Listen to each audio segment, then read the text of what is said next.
I like it.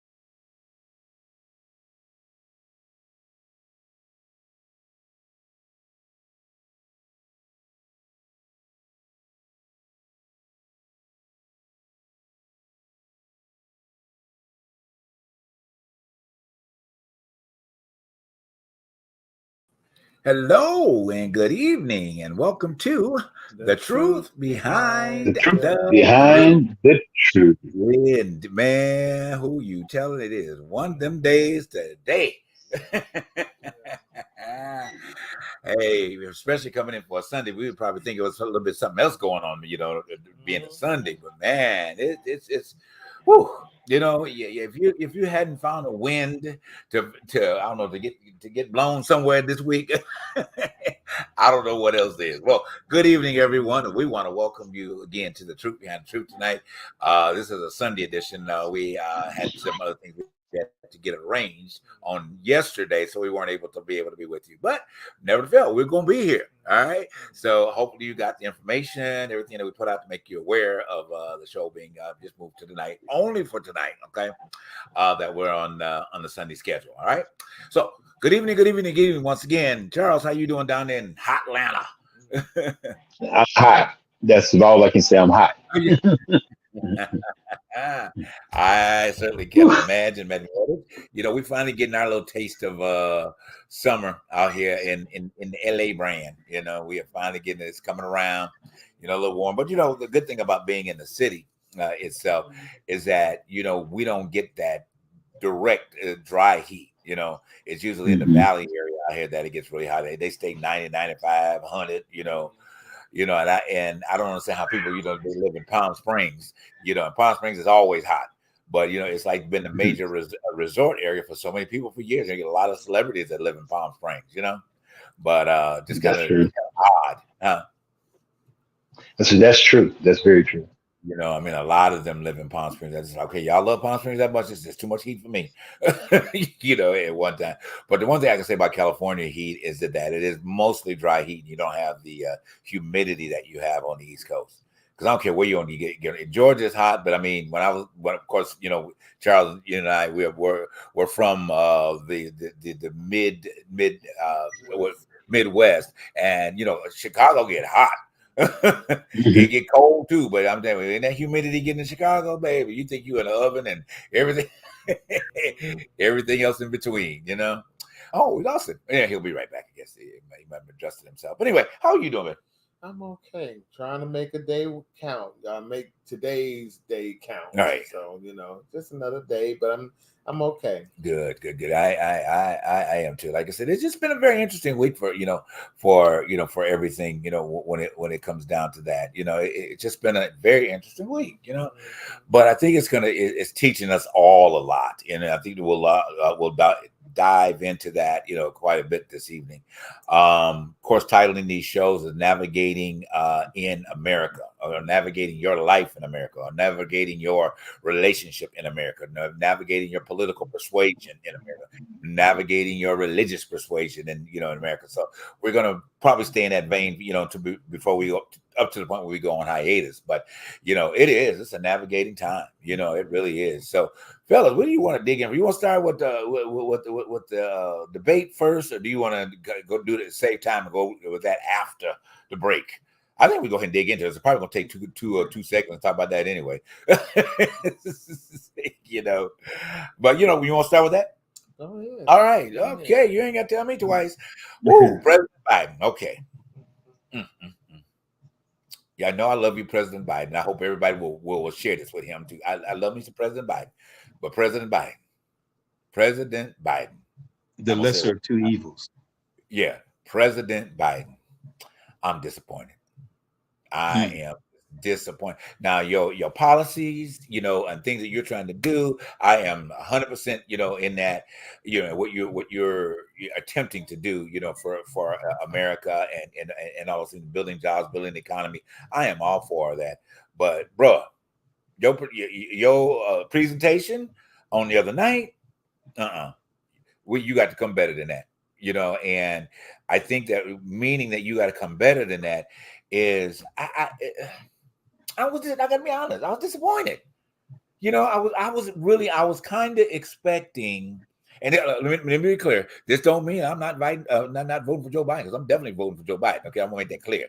But I am critiquing, my president in terms of what I was expecting, and I was expecting the same man that had that fire when he did the State of the Union. I was just laying it down for that particular point in time and waiting, graciously for him, to give me that same presentation. But I don't know, Charles, go ahead. I got a lot to say, but I'm gonna let you go ahead and bring your point in. Well, Charles, I'm sorry. I was about to say, why didn't nobody fact check that whole entire? That's my whole entire thing. But go ahead, Charles. No, I'm with you, darling. I think that too many times freedom of speech, I guess that's what it's called. We let people just say what they want to say without any challenge. And that's not what I think the purpose of the media is. Not just to give a platform for people to talk.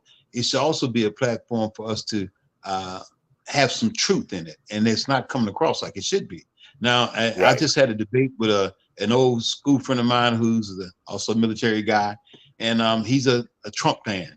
And he swears Trump did so much for the black people. And when we get to talk, he always goes, we're not going to debate or talk politics because we always get into it.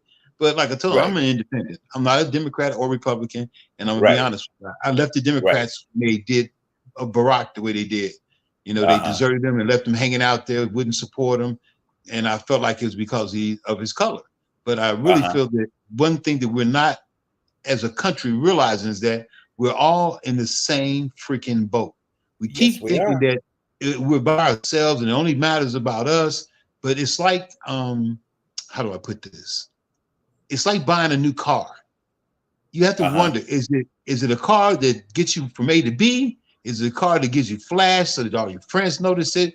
Or is it a car that's good for your pocket? It's suitable for your finances and your needs. And that's how the presidency is. We're too busy looking at a showmanship, which is what Trump is.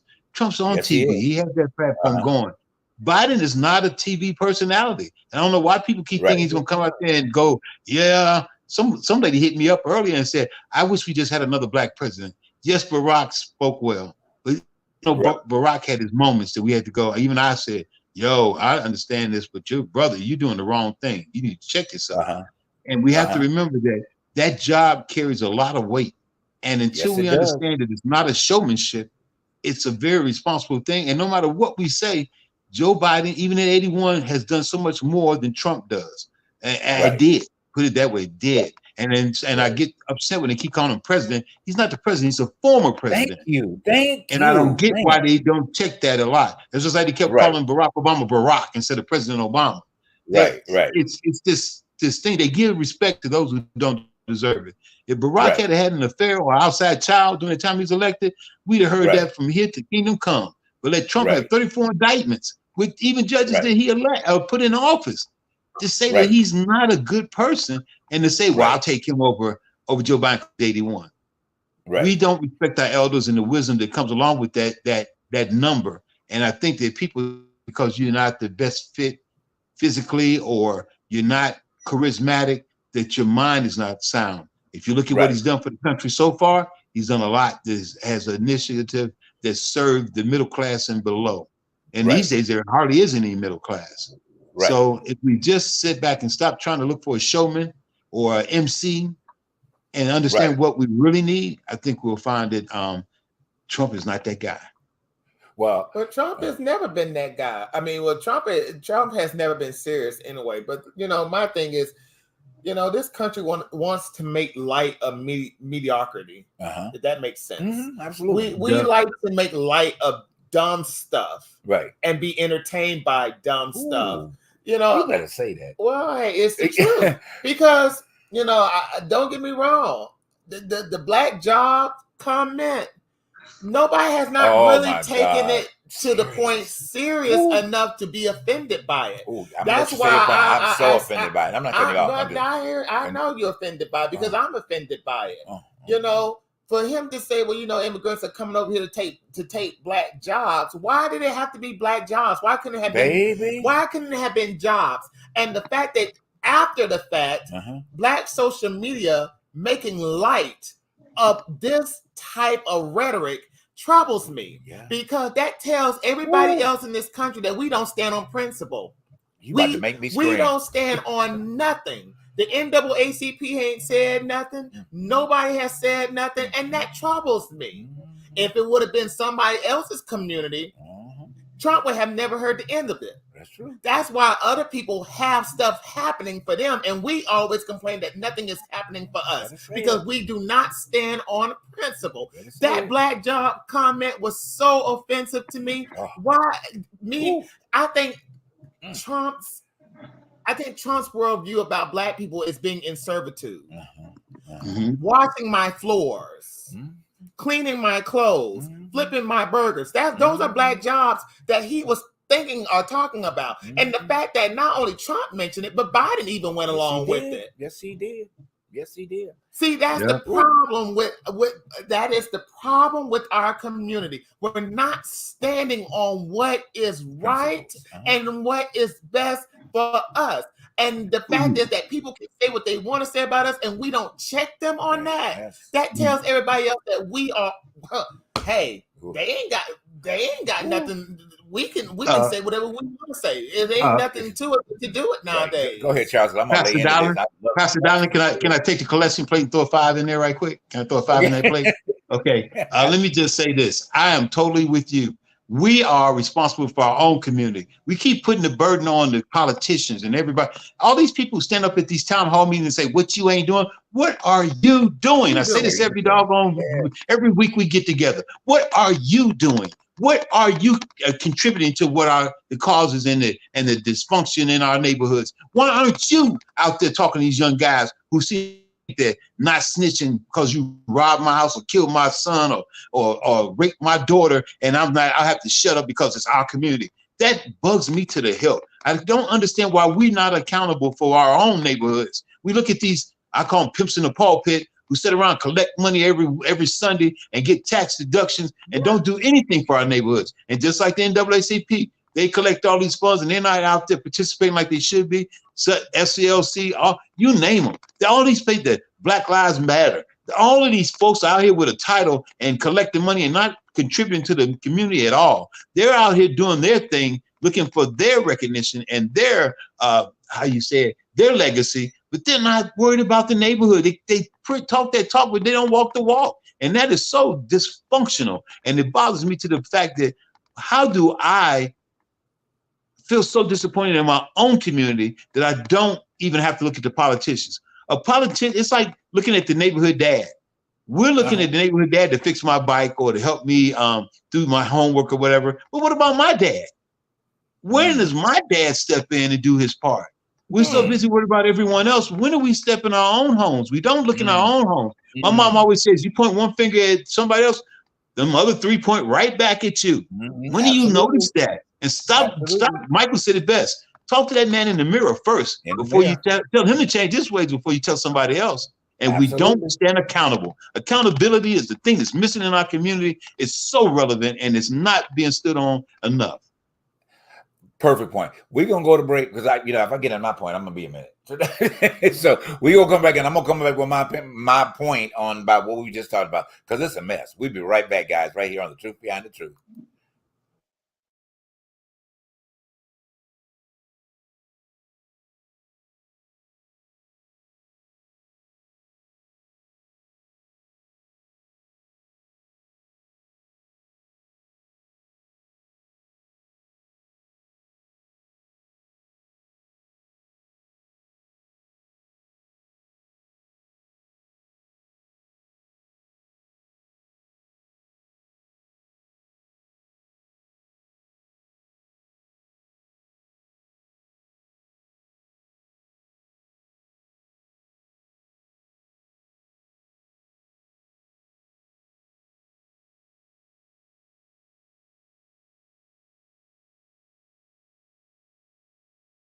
All right, and we are back, guys. Again, thank you so much for tuning into The Truth Behind the Truth tonight. How are you navigating your life in America? Now, we're in the political realm of navigating right now.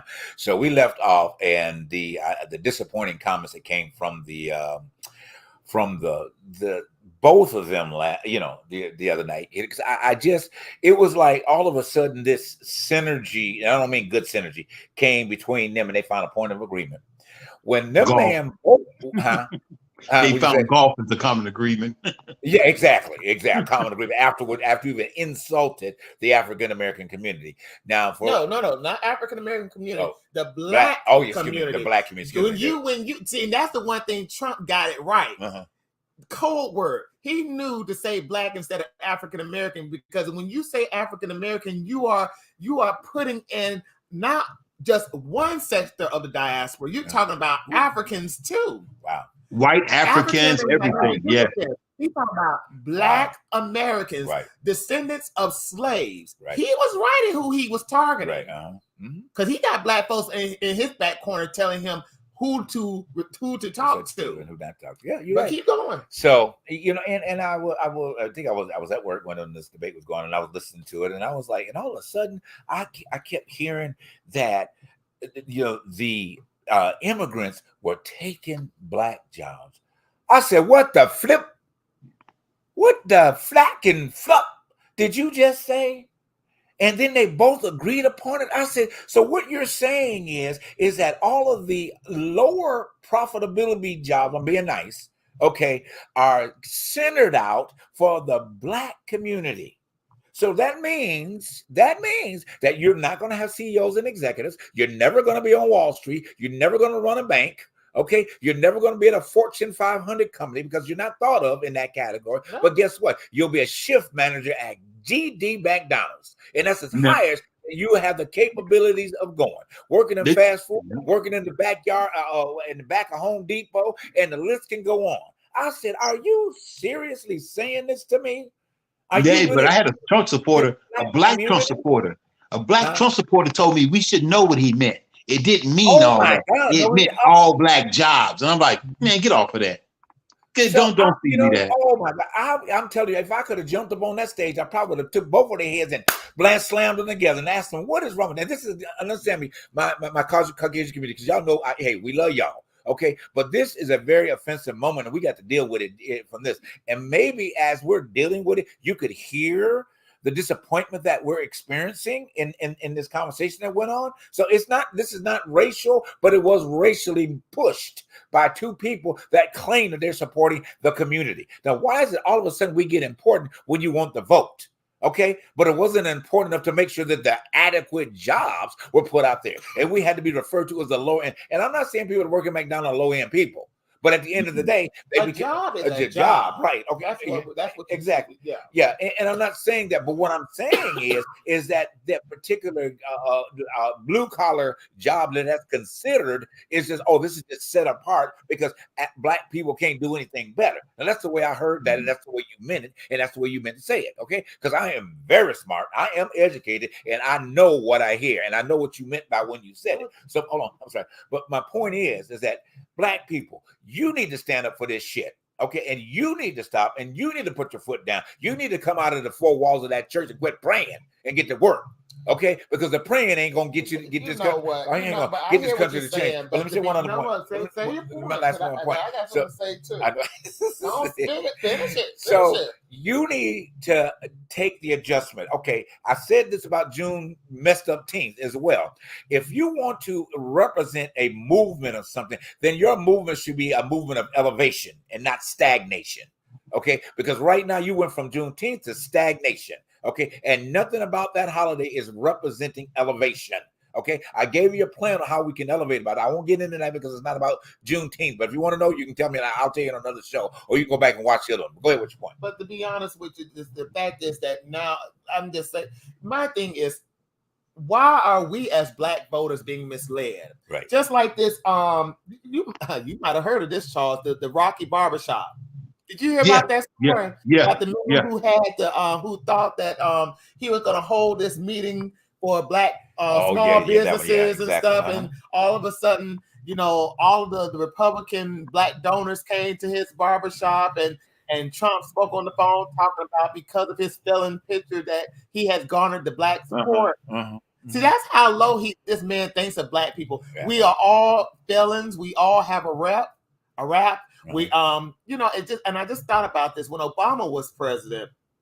He had this situation with the birther. He did the birther organization, whatever you want to call it.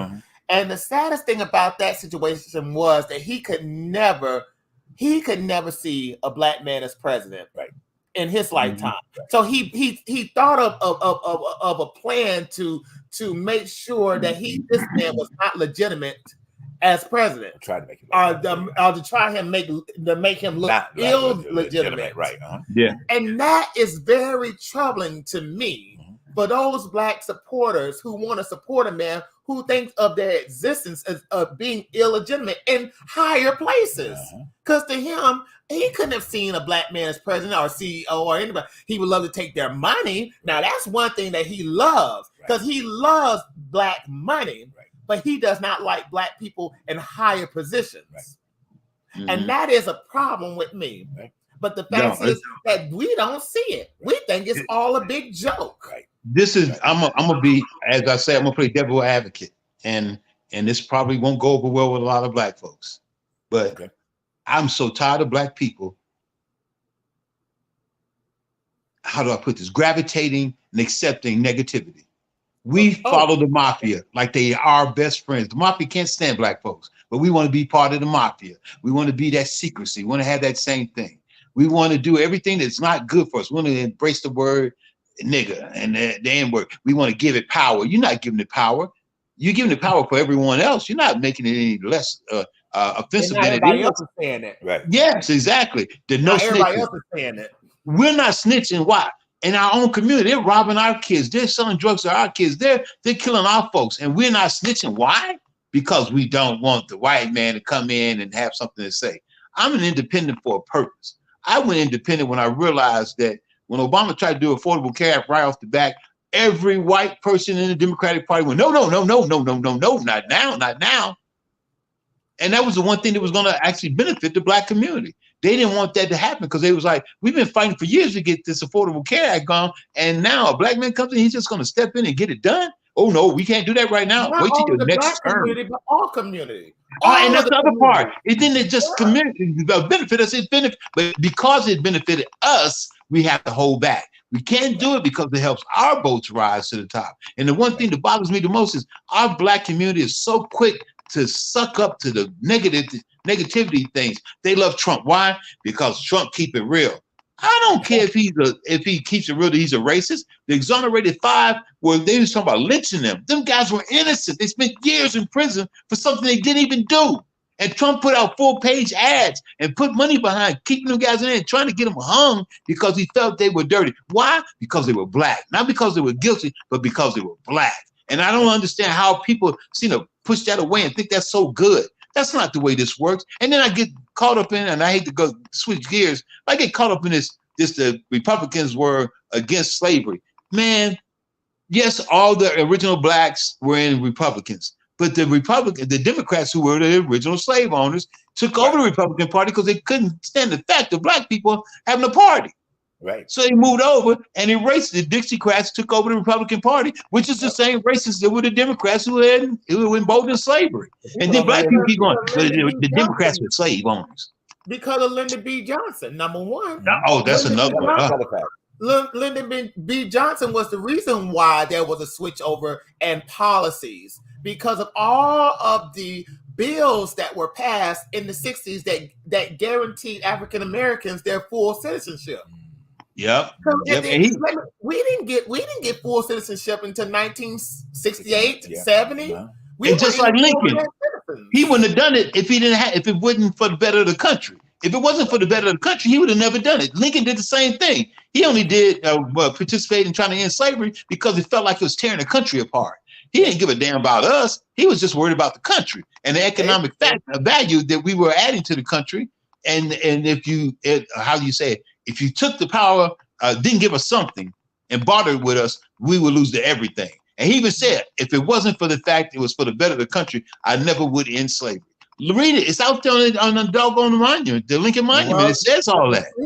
Is in Liberia. Yeah. Why is that even existent? Liberia is where we were supposed to go after slavery. Wow. We were supposed to ship on boats to Liberia. Wow. And Liberians are on the internet bumping up Trump.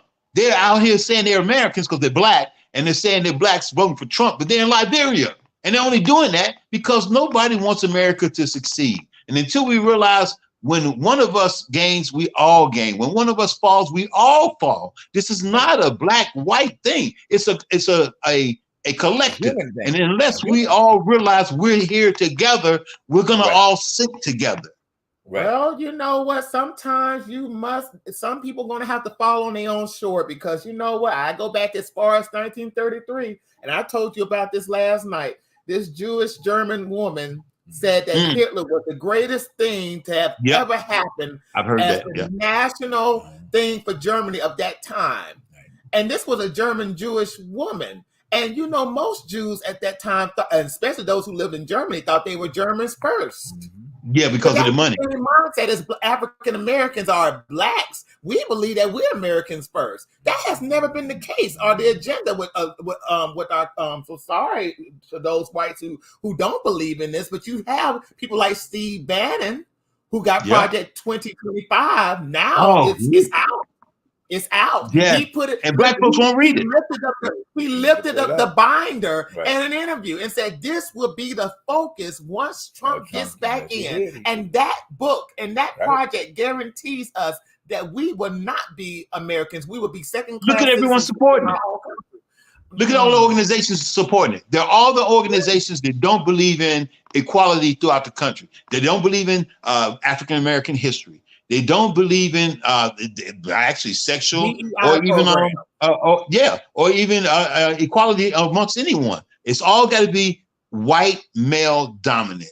Everything has to be according to white male, and that's not how this country was. At least, as they say, the dream was built.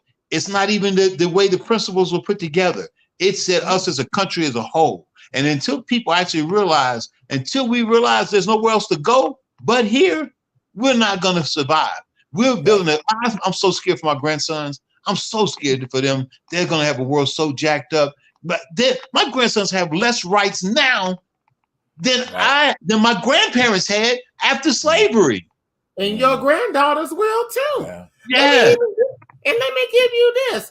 To some of our other diverse communities, I would hate to put the Asian Americans out there, but y'all are pawns to this game. Because they have used that community as a way of getting rid of the what was it, the remember the I'm trying to get it out. Remember the college situation. Remember where they were just letting supposedly affirmative action, but they were letting supposedly diversity in that. Get into these high-ranking schools because they were just black. You know, the thing about that is a lot of these communities, the Indians, the Asians, they don't understand this ball game that they're playing. Now, it's great to make investments and build businesses and to build community around these businesses. But to be honest with you, when it ties into business, politics plays a big part. Yeah. And if you're not in understanding of the system, forget about the investments and the business and the money. Because we have figured out in the past that don't mean a hill of beans. We had Tulsa massacre showed that, didn't it? Right. We as black Colombian, built Dominican, Wall Street, and Israeli. What's the other ones? They're Puerto Rican. All those people feel like because they're light, they're white, and that's not how that works. Yeah. They're only pulling you in because they need your power and your vote to do what they're doing. And all these doggone Cubans who left Cuba who think that America is the great salvation and they're going with the white folks because they feel like that empowers them. You're doing what they did in Cuba to you. You're empowering people who are trying to do a collective dictatorship and don't care about everyone. Diversity and inclusion means just what it says. Diversity and inclusion. Not separatists, not a superior race, none of that stuff. And we get too caught up, and I say this every I've been saying this since I was like 20. We worried about the wrong damn thing. Yeah. And that's a shame. Yeah. You know, you're saying diversity and inclusion. See, it's a great theory, and I love the idea. But see, what happens is that it becomes it's become a kind of like a club. So we the only inclusion is the one we want to include. Okay, because anybody else, it can be diversity that's not part of what we want in this particular group of people. You know, so it's more or less inclusion to exclude. You know, to exclude from that particular point. You know, this is just, you know, wild. It's upsetting. It is, you know, and you know, and let me say again to our audience that are tuned in, and I see some friends of mine that are out on. Thank you for tuning in tonight. You know, and again, we're talking about diverse conversation and understand that. Let me say to my white people, okay, my white friends, okay. Hey, you know what? I don't like to call you by race or whatever the case may be, but let me just kind of say this to you real quick, and from a deep place. You know, number one, I love you. I know he loves you. I know that Charles loves you, and there's no animosity, okay, that ever comes from our conversation that we're having about situations like this. Now, but here's a great point. If you recognize and understand that this type of impact is happening in a community where you are connected to because you have friends, okay, because you work with, because of, you know, people of different color that come to your home and they do all of the other things that maybe you have biracial families and whatever the case may be. Here's the one thing that you can do is to stand for the truth behind the truth. Okay, this is where you can start bridging that gap. Not to say that African American Black people need that, but guess what? You can be a big supporter of it. All right, you can be a big supporter of the whole idea of a true movement, okay, of change, okay, that we need, as Charles spoke about, in society. Because if we don't change together, we ain't gonna change at all. Okay, so it ain't gonna be, trust and believe that now the other sector of the white people that hopefully you'll pass this, you know, and you'll skip through stuff. You ain't gonna get what you think you're gonna get. Okay, it may look like you're winning right now. Okay, but in the end, baby, the first that you think is first will be last. Okay, the rich Jews thought they were winning over in Germany, and it turned out because they had the rich Jews thought having money and being able to work with Hitler and put their people in bondage because they had money and they had prestige, that they won't touch them. As soon as he got rid of the lower economic levels, he jumped right on them, took them. You know different. And they were like, huh? But I thought we were helping. He's like, oh, you know different. You're just the ones with money. And you move that along, it becomes not only race, it becomes class. And that's the problem we have with folks today. We keep thinking that we're better than someone else, but all those folks on that lower level of the economic ladder are all included. You may be white and you may think that makes you different, but you're just like everyone else because you don't have the money. You don't have the power. Our Congress and our Senate both tell themselves a race every freaking year. They don't ever tell themselves they can't have a raise, but they'll tell us in a minute, raise Social Security level. Yeah, every year. We don't stand. Listen, go back to what I just. We don't stand on principle. We don't. That's why they are able to do what they've been doing for many, many years. And going back to what you were saying about the situation in Germany, you know what was also so sad? A lot of the vets of World War I who had received the Iron Cross that were Jewish thought they couldn't have been touched. And that's to be honest with you, it doesn't matter with those who hate you what you have done.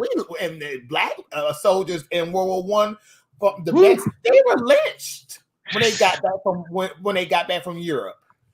They were all lynched because they had their uniforms still on. They couldn't travel through the South with those uniforms on. Even with the contribution. It doesn't matter anymore. And those African American, those blacks who are industrialists, CEOs who have billionaire status right now, they are just as low grade, vulnerable. Let's we don't go to break, but we got a quick break. We're gonna come back, pick it up right where you were when we come right from back. We'll be right back with more truth behind the truth, navigating your life in America.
All right, and we are back, guys. Thank you again for tuning into The Truth Behind Truth. Want to give a quick shout out to our, I think the ones that I have seen that are joining the show, like coming from on my page. I have my cousins out there watching. Thank you, Pam, for taking the time out there. Alfred is watching, and who else we got? We got Greg was watching. We had Star was watching. So thank you guys for taking the time. I hope that you are still participating in the show. And we do want to hear from you, okay? Conversation may be kind of hard and indirect, but it's okay because we are here to elevate and learn from one another, all right? And if we are saying something incorrect, if we need to be stand corrected, please put it in the comments. We'd love to hear it. But most of the time, I think we're pretty right. But anyway, right on here with you, man. But you know, I'm afraid that the Heritage Foundation, if he gets back in, hey, we're cooked. I mean, you thought you were not free today, or you're not free right now. Put your seatbelt on because they have a plan, and the plan is to make everything states' rights. All of the power is going back into the states. Forget about the federal government. Forget about federal protections. I mean, this is what Steve Bannon talked about. He and people like to gloss over him like, well, this, he is not that important. Yes, he is important because Trump has used his words in his speeches. Yeah. But Trump, he is crazy. But Trump is going to give the states back their power, which means is forget about everything that, forget about it. It's going to be back when it was what Billie Holiday said, our song about strange fruit. Oh God. No. Yeah. I'm just saying that is coming. Nina Simone. Yeah, Nina Simone did strange fruit. Yeah. Let me just say this one point. When we talk about we has no sexual orientation. We has no religious belief. We has no financial boundary. Right. We are a collective. So when we say we, this means everyone. There should be no distinction, no separation, no denigration between everything. Sexual, religion, financial, everything is we. When we did this experiment called America, it was because they left a country that did denigration of religion and class, and they came here with a dream. That dream was to make sure that we have the freedoms to live as we want to live without harming others. And we keep forgetting that dream, even though it's an experiment, can't flourish unless we all understand that we all have to have our collective understandings of each other. We can't just go, I don't like you, so they don't. That is not the purpose of a democratic or democracy. The purpose of a democracy is so that we all have the self-discipline and the freedoms to do as we feel comfortable without harming others. That's the whole thing in a nutshell. Absolutely. I mean, it's what we have, and we got to move on. But we've grown to this place, and I always ponder how we got to the place of such selfishness. See, there's a part of selfishness that's very good, okay? So, but it's a part of that you grow into yourself to be better for humanity, okay? That is great selfishness, because you become selfish to be selfless, okay? But that's a whole other story. I won't have time to get into that because philosophically speaking, and sometimes the audience don't understand philosophical words. Because if they had a philosophical people, we would probably having this conversation we're having right now tonight. But anyway, we got to move on. Well, so, I got this one thing to say about Miss Dana Bash. For a woman to be at that forum and not want to fact check the very man that's going to take away your rights as a woman, your rights to your body. They slammed them too. Then I feel bad for her because she's looking stupid right now because as a woman who will want full protection over her body and full power over her body, not to sit there and fact check the very man who has taken away your very rights. That's right. I'm looking at her like you're crazy, but you just sad to say. But CNN has no cojones, none. Right. They've never had any cojones, none. They've sadly floated into the abyss because they have no standards, no self-respect. They let everything go without any type of. And I'm a serious when I say this. We should never put anything on TV that can't be fact checked. There should be no reason we just spew propaganda or anything without fact checking it and making sure that people understand. That's why they call it the idiot box, because we don't do anything to make people understand what the facts are, what's true. I miss Tim Russell so bad. Tim Russell off of Meet the Press, he used to put Democrats and Republicans on fire. You tell me the truth. Don't BS me. Don't BS me. Give me the right stuff. And when he died, man, they broke my heart, because he was one of the few. They held them accountable no matter what the party affiliation was. You're going to either tell me the truth, or I'm going to check you and let you and put you on blast to everybody that's watching. And none of them do that anymore. Well, let's just put this out there in the air. If you are on Medicare and you support Trump, let me read this to you. Project 2025 wants to end Medicare as we know it, and they and other MAGA Republicans want to gut Medicaid and restrict access to affordable health care. They also, the plan is to privatize completely everything. So if you support this man, thank you. Privatize completely everything of every department within these United States of America. And I'm just saying, if this is what you support and you're on those types of situations, you know, and thank you for bringing. I mean, here's the thing: you guys need to, you know, to get on the internet, pull up Project 2025. You'll find all the answers of everything that we're talking about right now. It's all spelled out for you. Okay, now if you don't do the research and you can't sit and say, "Well, True Behind Truth was putting false information out there," no, it's already been fact checked. Okay, and student vouchers, student vouchers, same thing. Exactly. Student vouchers only do a small percentage of kids. We got all these other kids that get, so we're gonna give a few kids an education and bump the rest of them. And student vouchers get to do what they want to do in those privatized schools because the money goes to them. Put the money into public schools and make them do what they're supposed to do. Stop trying to take a small section and give them the money and let them do it. Giving a student voucher doesn't mean anything. You're gonna go to another school. What about the kids who can't go to that school? And it's like a lottery. So I get lucky and I get a good education. Don't win the lottery. Don't get anything. One more thing, and I got to read this to y'all. Research shows that mandating work requirements only fuels racial inequality given the discrimination against Black Americans that exists in the low-wage market.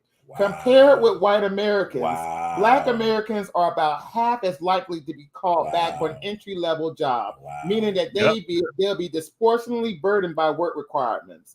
Plus, reforms to Medicaid and other social safety net programs have been long tied to stereotypes that portray Black Americans as lazy or scheming. Recall the welfare queen trope of the 1970s. And it's also said that Project 2025 wants to roll back several Biden-Harris administration education policies that help Black Americans achieve equal opportunity, including student debt relief and the Title I program. Social Security.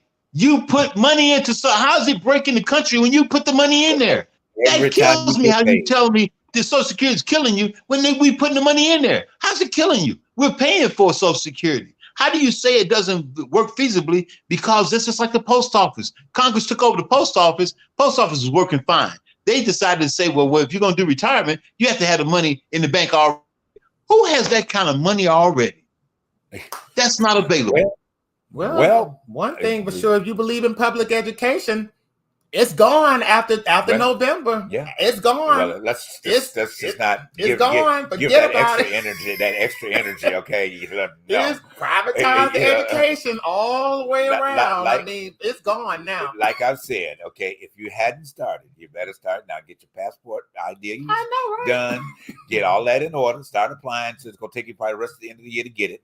Okay, but get your passport, get your exit strategy plan, and get the hell out of here. Okay, if that man get it off. All right, we're gonna move on. Well, I hate to be the bearer of bad news, but there's nowhere to run, nowhere to hide. You can go wherever you want to go. It ain't gonna change. The UK is just as racist and just as segregated as the United States. Israeli don't like dark people either, because they tell their dark.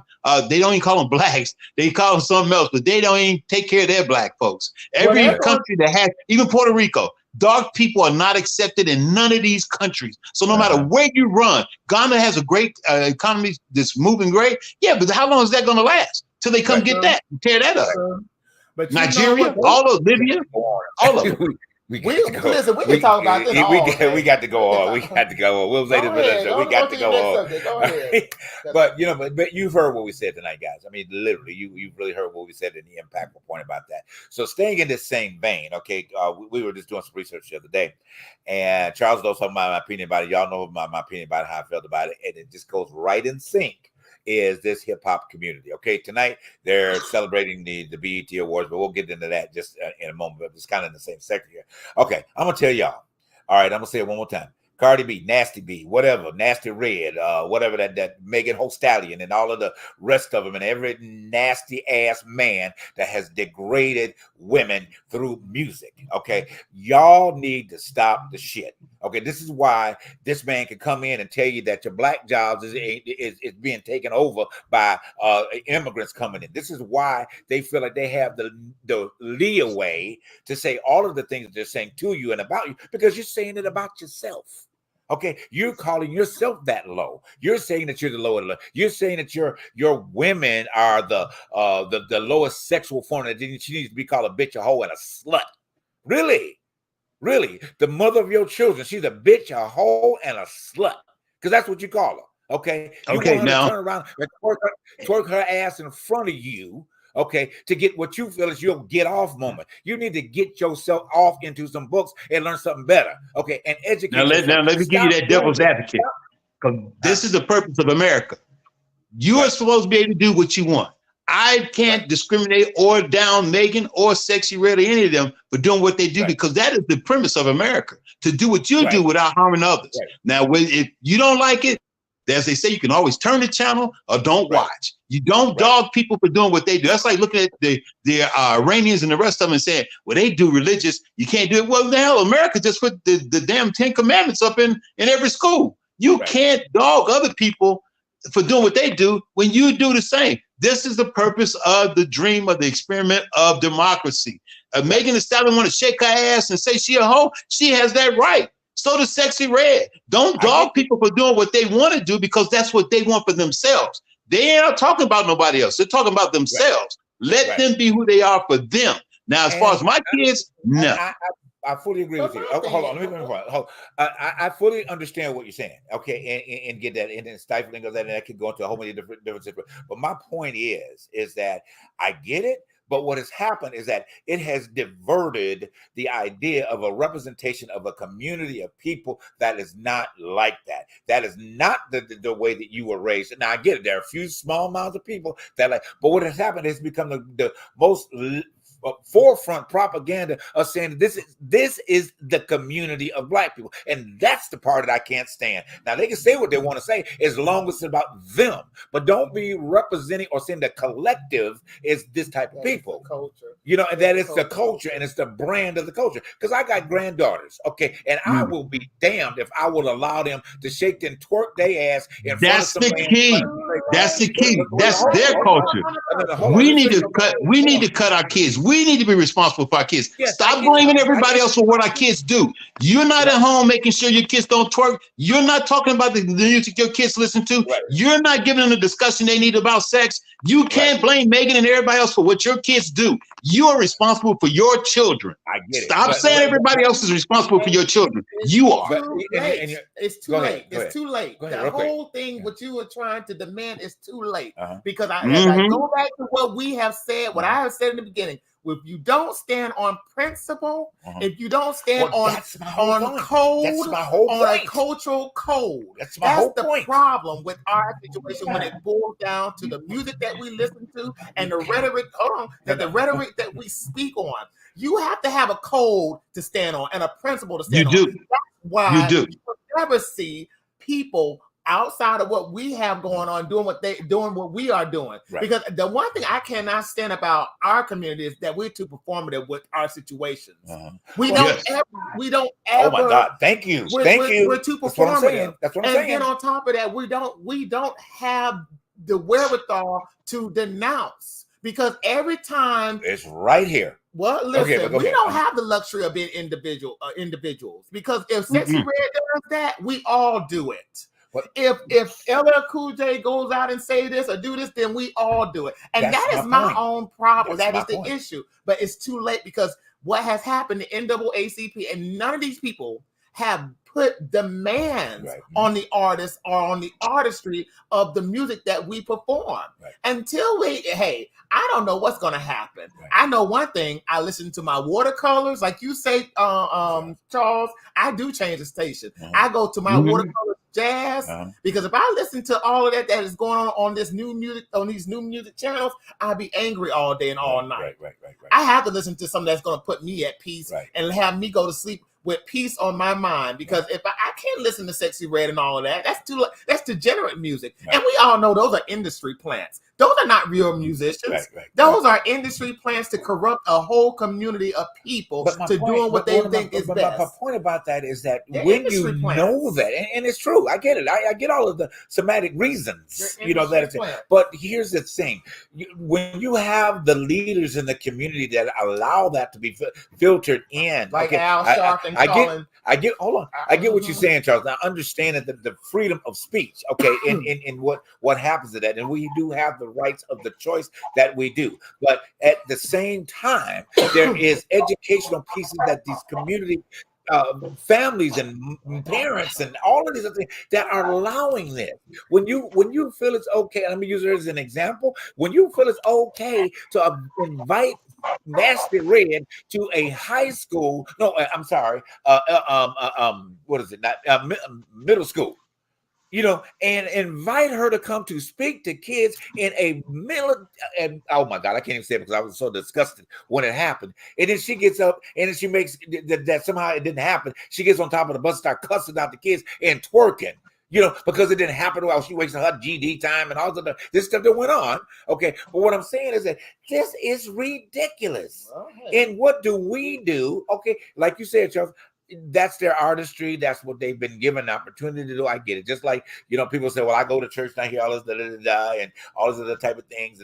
But as a group of people, as this wonderful diaspora of people who we are, where are we losing it? And they don't understand we have lost it. We lost it when Al Sharpton called Whitney Houston Whitey Houston. That's when we lost it. We lost it when he called Miss Whitney Houston, the greatest voice of our time, Whitey Houston, because she sounded white.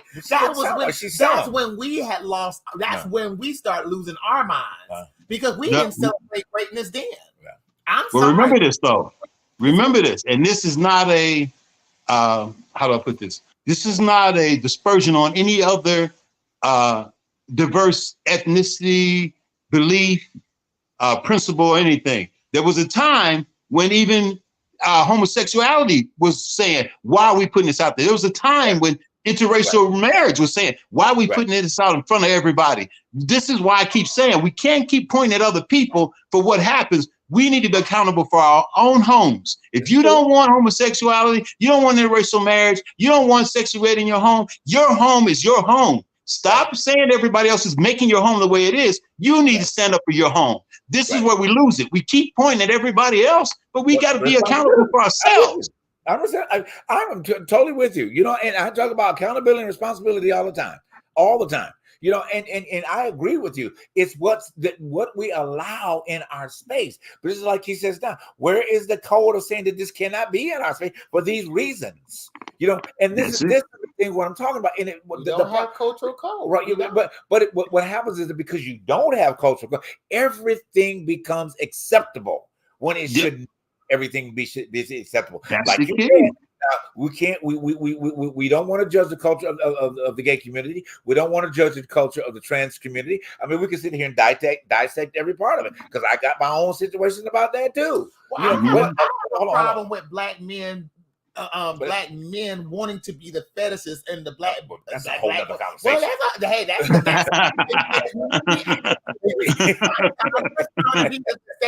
the objects of everybody else in the world. Fantasy. I mean, why can't we just be who we are instead of being the fetish of somebody else? Somebody put that out there long That's time ago. I'm sure somebody. I just don't want to be only known for my big black. I have other things going on. My goodness. Okay.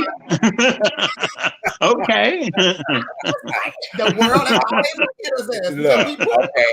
I told you guys in the conversation before.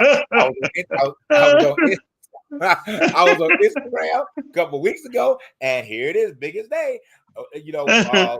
Does your man take care of you if he's big or small? Basically, why are you having a conversation like this on Instagram? Why is that a dialogue between? Well, okay, and I put my comment out there on him, and I said, "This is a pointless, ended conversation." Okay, and I wanted to hear what they had to say. So then someone came to me, "Oh, you must be in the small category." I said, "Baby, if you only knew." All right, so that was my response. Okay, then the other thing was like, well, a lot of them agree. Yeah, at this point, I said, because here's the thing: you guys have got time to sit on here and dialogue about men's genital sizes. Okay, but then you're about to lose your whole right as a person, as a woman in this country. Yep. Okay, where So is true. your understanding of this? This is a pointless conversation to be having this one. What you should be talking about is how to band together, okay, and stick together, and not worry about your man's size. All right. Yeah, if you got a man with a big, okay, be happy. If he's small, be happy. Just ask him to do something else. All right. Then, or buy you a friend and let him jiggle you the way you need to be jiggled. Okay. It's always a rabbit. You got a lot of friends you can buy, you can pay, and they do the job, but you didn't do the job. Okay. It's not a conversation that you need to be having on social media about That's situations true. like that where we just talked about Trump and Biden both telling you that your blackness is not worthiness at all. They told you that. All right. But you want to talk about the man. But anyway, yeah, I know, right? But we just got a couple minutes. So I really we were talking about hip hop, but then this also. So the BET Awards of the night, which I am just thoroughly disgusted with BET Awards, because it was at one time it was the representation of the excellence of what came through, black music. Now it is just the same thing that we talk about in the beginning. You've got the one that I mentioned earlier. I'm gonna mention the name again. It's opening up the show, and I'm like, why? I know why, but I know why. You know what I'm saying? I know, right? I know why. Okay, but I don't understand why, and I want y'all to understand why we are at this point, because what has happened is that you have allowed something that, in my opinion, has degraded a community. Okay, from where it was proving and pushing for great excellence, we push for garbage, we push for trash, and we make trash be the acceptable norm. Okay, that's the acceptable norm, not anything else. Go ahead. We got to wrap it up. Farrakhan did say that Kendrick Lamar will free the hip hop community. Oh Lord. Well, that's what Farrakhan said. But you know one thing, I will say this. Nina Simone said this: to be an artist, you need to be the artist of the times. You need to be an artist of your time. You need to be the messenger of what's going on in your world. And my God, why? Why can't that happen? Why? And the problem is, especially within the African American music, everybody wants to be a sex fiend, and nobody needs to have that much sex. We are more than just, like I say, a fetish, and that's our problem within the community. We want to be somebody's fetish. I think that's the problem. We have lost focus on what is so important and what is needed within our community. There was a moment in our music where we were focused, and that was during the 60s.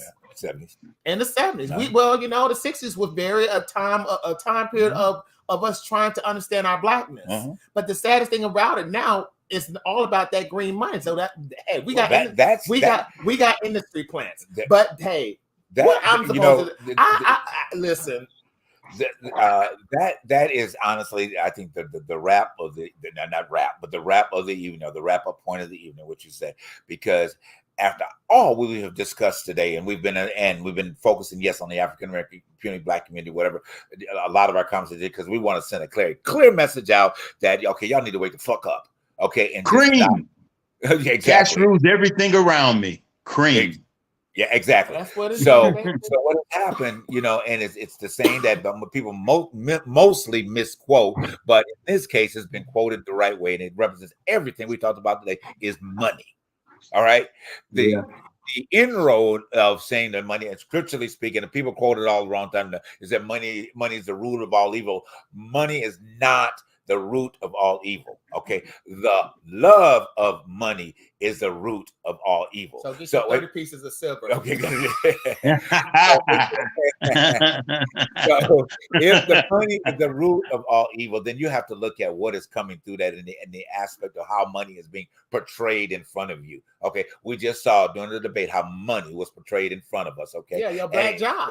Well, your black job. Exactly. Let me finish the wrap up here. Okay, you know, but it is, and then at the same time, it's been perpetuated out there into you that has shown you that your worthiness is just as low as the opportunity that the money that you run after. Okay, you should never be running after money. You should be running after you. All right, and if money is not running after you, meaning that you have a relationship with that money, that's a whole other teaching. Okay, but if you don't have a relationship with money, you need to check yourself. All right, because you are chasing something that is taking you down, and people are set in place to take you down because of the root of the love of money, and it interjects all kind of. And let me just say one thing. Truth behind the truth doesn't run off of love. We need money also. So if you're able to finance or want to contribute to what we're doing on this show, there are avenues and ways to do that because we feel like we're doing something important in the community. So please support us and fund us and help us move this mission forward. No Diddy. No Diddy. You're right. You know, it has been a wonderful. Thank you for everyone that tuned in and was sharing your definite comments. And you know, I know Joe tuned in tonight. Greg, you gave us a great thumbs up for the show. We really appreciate that.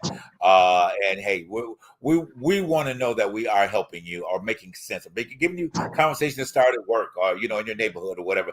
Because until, like Charles said, like we've all said, until we find a way to come together, we will all go down together. One beautiful thing I love about sign language, the sign language for we is this. All inclusive. It means we bring it all in. So if you remember that, if you think about your life all day, you get in front of a mirror, just do this. Just do this all week long. And you think about we. If we can get it together, then we will see the change we need to change. All right. Yeah. We'll see you back. We'll be back here Saturday this coming week. All right. This is just a special night on Sunday. All right. So same time, same next week on what, guys? The truth behind the truth. With that love, guys. See you then. Bye-bye. Peace.